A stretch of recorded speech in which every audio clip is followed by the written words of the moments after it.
nautical miles, including San Clemente Island. The test signal was broadcasted to test the public warning system. The test is normally conducted between 10 a.m. and noon each Wednesday, permitting. The signal was also used to increase the emergency readiness of the Skywire network of radio operators.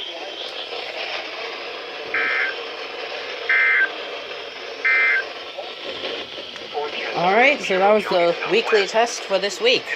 It just came all of a sudden, so my Radio Shack 12-521 didn't get it because the weather radios are acting staticky. I have no idea why my Midland WR100 did not get it.